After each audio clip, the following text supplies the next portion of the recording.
Americans pride themselves on being civic-minded people, but for most of us, it's just that. Something in our minds. Civic duty is something we think about. We know concern. We consider participation, but seldom think of risk as part of our civic duty. Lewis Peters got a chance to do more than think about being a good citizen. He received the ultimate test, and what he did for his community and his country was, in the words of Patriot Nathaniel Hale, above and beyond the call of duty. The story begins here in Lodi, California, a suburb of Sacramento, at Lou's Cadillac car dealership. Lou was just a normal American businessman, doing a job, doing that job well, too. On a quiet afternoon, Lou sat down to tell the whole story to Roger Young, inspector in charge of public affairs for the FBI, an old friend of Lou and Marilyn Peters. And over the years from 1970 through 1977, we became very successful and was quite prosperous.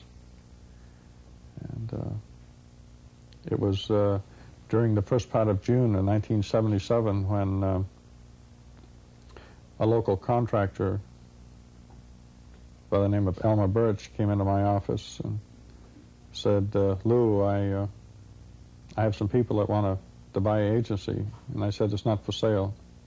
He said, but name any price. He said, they've got all kinds of money and they really want to buy your agency. And after me saying no a couple of times, I finally said, $2 million. So it was a couple of days later he came back and he said, they said the $2 million is okay. He said, have you ever heard of Joe Bannano, Sr.? And I really hadn't, so I said no. And he said, he's the head of the mafia for the whole United States. Well, immediately I changed my whole train of thought to negative to positive, because right away I want to know, what the hell does he want to do? Why does he want to come into Lodi? So I said to Elmer, I said, if I'm going to deal with these people, I'm going to deal with them direct. And he said, oh, okay. Well, he said, I'll set up a meeting. And so I got into my Cadillac and drove to the chief of police in Lodi and told him what happened. And the first thing he said is, oh, my God, because he could see all kinds of problems. He said, what are you going to do? And I said, well, I'm going to the FBI. So I went down to the office, and they ushered me into one of their interview rooms, I guess. And then in came, I don't know, 4 to 5 agents, and I told them the story. Then they had photographs, and I picked out Bill Bannano. Joe Bannano, I wasn't too sure. There was enough shady characters there that I couldn't pick him out because I hadn't spent that much time with him. His was just a brief interview, a brief introduction. So then they asked me if I would help them gather intelligence information. And I said I would have to think about it tonight, and I said, I'll let you know tomorrow. And so I called them and told them, yes, I would do it. I didn't understand why these people wanted to come into our county. And I wanted to find out, because I know from past experience that once they get in a town, they're just a bunch of animals that take advantage of everyone and everything that they can. Lou, did you ever have any concern for your safety, any fear in this operation? No. Never even thought about it. I felt it was the right thing to do, and I just did it. I was asked to help, and I was more than willing to help the FBI. So I discussed this with Bob Anderson, the FBI agent in Stockton, that the combination, they wanted me to buy property and real estate, and in order to do this, I felt that I should be single.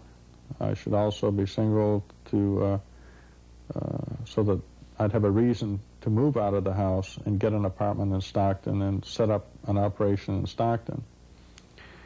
And they, of course, they said that's impossible. You can't get a legal separation from your wife. I said, this is, you just can't do that. It's not expected. No one would ever ask you. And I said, no, but I said, I'm just stating what I'm going to do.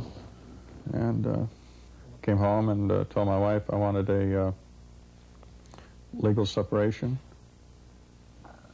And it had to be tough, though, when you came home and told Marilyn, here's what I'm going to do. What kinds of things happened that night? The hardest part was telling the girls. Did you tell the girls why, or just no. What? I just told them that I was on a project and I had to be single in order to do this. And were you having any second thoughts? Wasn't it getting a little expensive in terms of time and effort? It got more expensive, but I could see that there was a tremendous need for this information for the Bureau, and I was willing to sacrifice because I felt it was important and I felt it was right, and because we didn't want these animals in this county or in any county in the United States, but certainly not here. So Bob and I found an apartment in Stockton, and he got the apartment upstairs, and they were putting all this electronic equipment. They had the fireplace all torn up upstairs, and they lowered a man upside down the chimney and built shelves and put audio-video cameras behind the wall and had microphones in the walls. And they had 2 cameras set up. One was facing the living room couch, and one was facing this dining room table here. It was my dining room table in the apartment.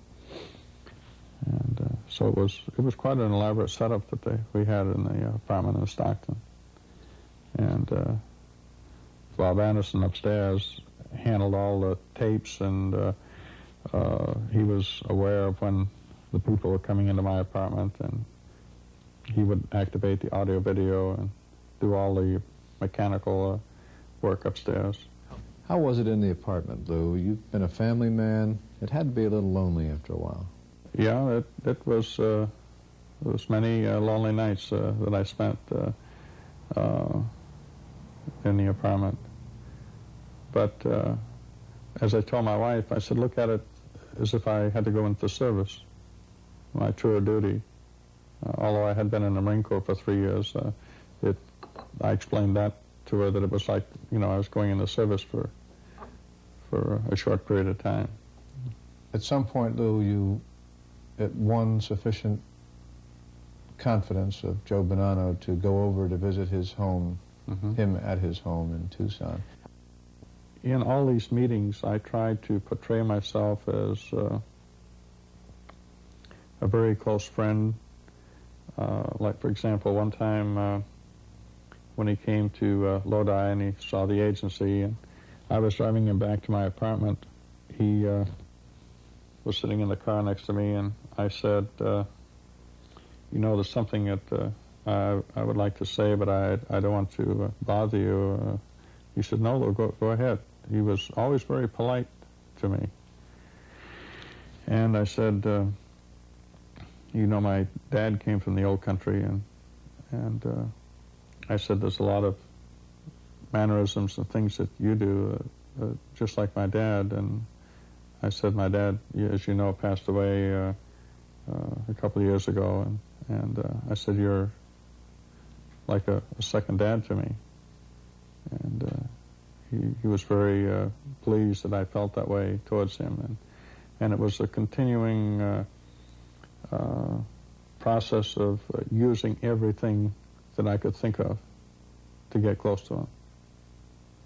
And the resemblance of his mannerisms and my father's is like a jackass and a human being. But again, I used everything. It was just a continuing process of, in my mind, of getting closer and closer to the old man, because I felt that's where the any intelligence information would come out from the old man. It had to, by this time, be taking a little bit by surprise, didn't it, that you had been really getting a lot further than the advice that the FBI tended to indicate you would be. Yes. The position you'd be in, including the stay in his home and now going out to dinner with him. Did this have any special effect on you? Did you see this as giving you more opportunities to do something? Well, I just felt that I was getting close enough to him now that things would probably start happening. I even volunteered when I knew that I was going to Tucson to have a NAGRA. I said, I won't be able to remember everything. I said, why don't you give me a NAGRA and I can change the tape and pick up anything that's important. They said, no, it's too dangerous. They wouldn't let me do it. Which I was willing to do because I wanted to nail him. But I always tried to use everything, and probably the hardest part for me was to try to keep my mind going 3 steps ahead of him, and yet remember everything that was said, so that I could tell Bob I call them like a debriefing session, everything had happened, because I didn't have any tape or anything, and it was all by memory. How was the case coming now at this point in time? Was the FBI satisfied with the way things were going? Yes, the FBI was satisfied, and I was very disappointed because I felt I was failing. Although I turned in, I guess, 67 names of people across the country that were involved with the Bannano family, most of them they had never heard of before. And I think it was probably in November it was in the month of November of 1978 that they wanted to close everything down and pull out the monitoring devices in the apartment. And Bob and I talked about it, and I wanted to continue because I hadn't succeeded yet. And I felt that something was going to happen before too long. And I said, we've got to keep it open. We can't close it down. And Bob spent hours writing, a report and all the reasons why we should stay open. And so, again, we got the okay to leave it in operation for another couple of months. So then in January, they came in and said, okay, this is it. This is January of 79. They said it's the end of February, it's closing, period. No more reasons or anything, it's closing, because they felt that they had overextended themselves to a degree, and it was right on the borderline of whether we should continue the operation, and they wanted to close it. They had not made a decision at that time as to whether they would prosecute or not based on what they had, or? Oh, they didn't have adequate information, they felt, to do anything. And so then they were trying to figure out, okay, how are we going to get Lou out of this situation? Well, I had 2 heart attacks back in 75 or 76. So they thought they would set up a fake heart attack and to get me out. And they wanted to subpoena me before the federal grand jury as another reason to get me out. And I said, no, I don't want to go before the federal grand jury, because they said, then there'll be 19 more people that'll know what I've been doing. And I said, I don't want to do that. So I thought about it, and I said, well, all right, send me the subpoena. I changed my mind. I said, might as well get this thing over with. do it and do it right, and that'll give me a reason for calling the old man. So on the morning of the 15th of February in 1979, I was served a subpoena to appear before the federal grand jury. Everything was formal and legal. So I went to the office that morning and I called the old man's home, and he said, "What are they looking for, the records?" Well, when he said that, I don't know why, but it triggered in my mind the fact that I did sell a Cadillac for Bill Bannano, and he wanted all the money in cash because I guess the Treasury Department had his 3 companies' banking or checking account secured, and the car was registered to one of the corporations. And he wanted all cash, which I gave him, and he had to sign all the receipts and everything, so I was protected.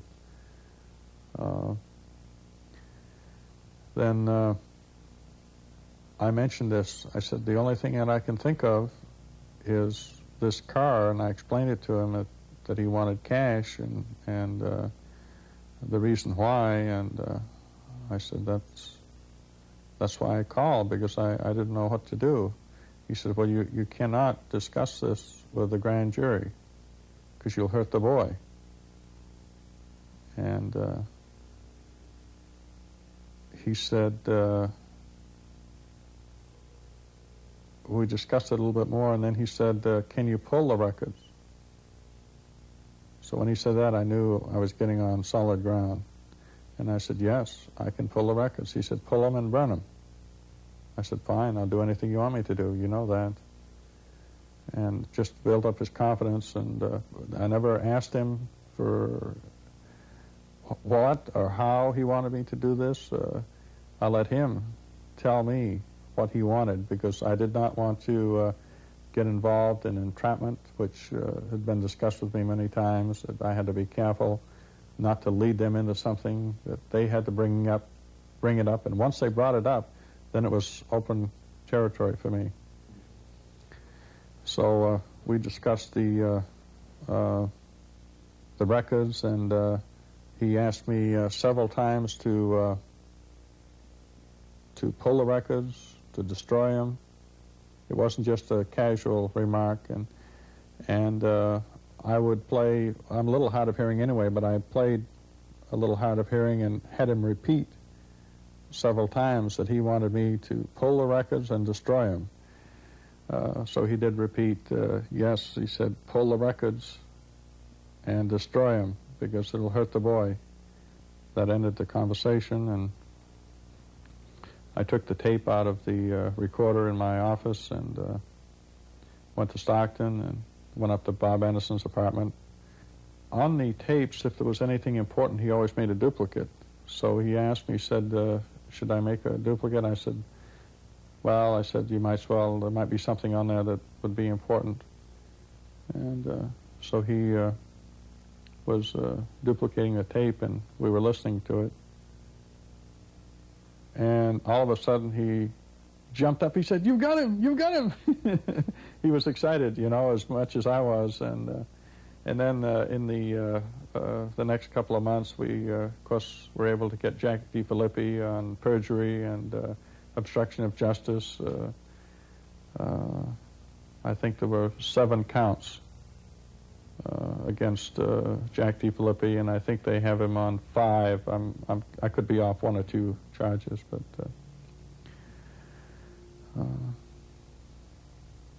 then on April 5th of 1979, I did go before the federal grand jury, and I did testify. Now, when did the trial take place? So. It started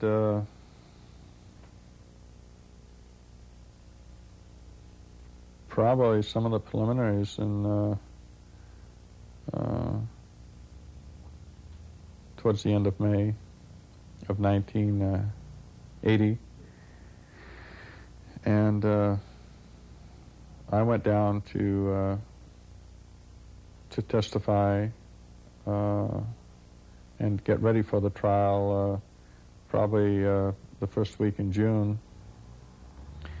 And the prosecuting attorney was getting the dates that he was going to cover and wanted me to refresh my memory and going over the evidence that we had.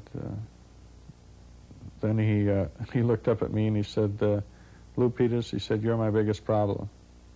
And I said, "What?" He said, "You're my biggest problem." He said, "How in hell am I going to explain you to the judge to convince him of everything that you've done for the Bureau?" He said, "I could walk up and down the streets of America for 10 years and would never find another Lou Peters." Lou, did you have any special feeling after your testimony was over? 4 long days. How'd you feel when you came down off the stand? I felt great. The testimony was all over. I felt great. And when the judge brought down the verdict on September 2nd of 1980, he did state in the report that the evidence and the testimony of Louis Peters left no doubt to the guilt of both Bannano and Jack DeFilippi, which kind of made me feel good. Lou, as you look back, is there anything you would have done differently? The only thing that, one thing that I would change, when they asked me if I would work with them, I would have said yes instead of waiting to the next day. As I told one of the attorneys at the Justice Department, I couldn't understand why they terminated it, because they could use that same evidence 6 months down the road. Because I felt I was very close, and with them knowing that I had this information, I pulled all the records, I did what they wanted me to do, and I kind of made a statement to the old man that, well, this should really bring me into the family. He said, "Lou, you're already in the family." And they didn't mean just friends.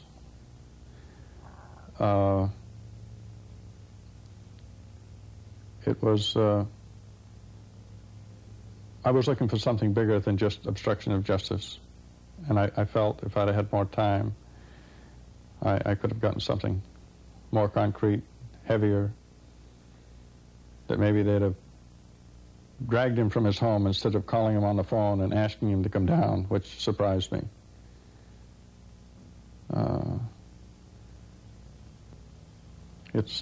He is 74, 75 years old, but he's also a killer, a murderer. And the hurt that he's created for people across the country, he doesn't deserve any sympathy, he doesn't deserve anything but the punishment that the law requires based on the conviction that has received. Lou, let's talk just a little bit about the nature of the beast, the organized crime family. I feel that, well, during the case, I said to Bob Anderson, I said, who came up with this organized crime? And he said, well, what do you mean? I said, who came up with the name of organized crime? And he was puzzled by my question, because it's a term that the Bureau and the Justice Department use for any white-collar worker that's involved in illegal activity, or a group of white-collar workers. And he said, well, why do you ask that? And I said, because I think they're the most disorganized group of people that I've ever met in my life. I said, no wonder they go broke, because by the time they make a decision, you could lose your business. I said, I make my decisions quick and fast, and today, not sometime down the road. That was the biggest thing, that I was totally amazed with their total disorganization that they have. Maybe it's their way of being very cautious and very protective, but that's the thing that almost made me a nervous wreck, is to get them off dead center and get them moving. You talked about your contacts with FBI agents, in particular Agent Bob Anderson, and the rapport that you two developed over the years. What kinds of things did Bob and other FBI people indicate to you which helped develop your confidence in them? They're very sincere, caring about me as an individual. I would come up with some really wild ideas because I wanted to nail them. And they were always very protective of me, making sure that my safety was always number one on their list. And when I would meet agents, they had a very sincere feeling about me, caring, were pleased to work with me because I was really trying to do something that they've been trying to get businessmen to do all over the United States. There's a time, I believe, when you have to stand up and be counted for, and I agree that I probably went the extreme, but that's my way of life. When I tackle something, I believe in going at it 100%. Lou, when decisions were made during the course of the investigation, were they joint decisions? Yes. You would participate in them, and yes. Sometimes what you would... It was more of like a round table discussion. Mm-hmm.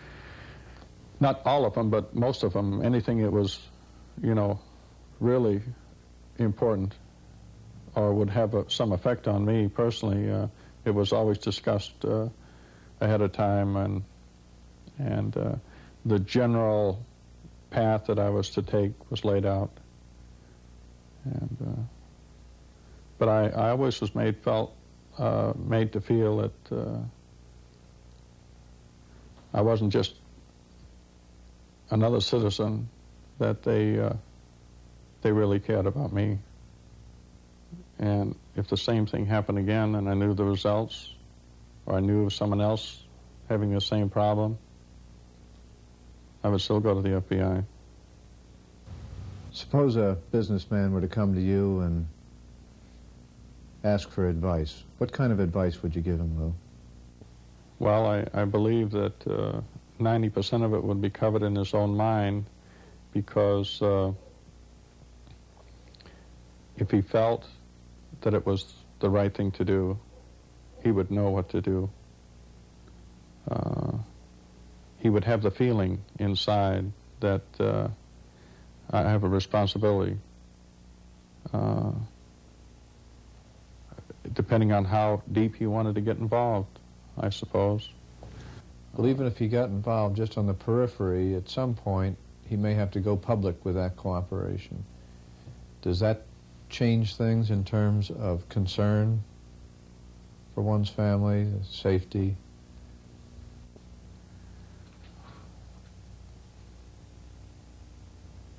Well, I suppose it would. I wanted to go public for one reason, which I've already mentioned, and that is that I would hope that businessmen across the country would stand up and be accounted for. And if these animals came into that town, that they would at least call the FBI to let them know they're here.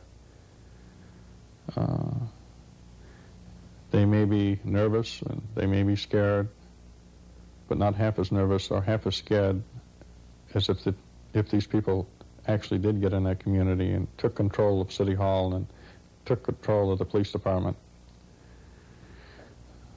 They'd have more problems than they would ever dream could exist if they didn't stand up to do what's right.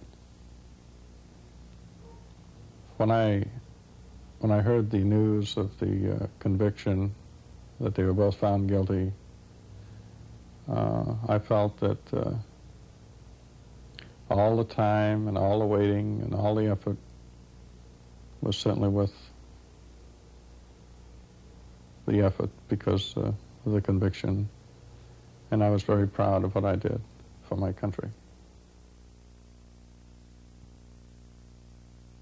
On September 2nd, 1980, Joseph Bannano and Jack D. Filippi were convicted of conspiracy to obstruct justice.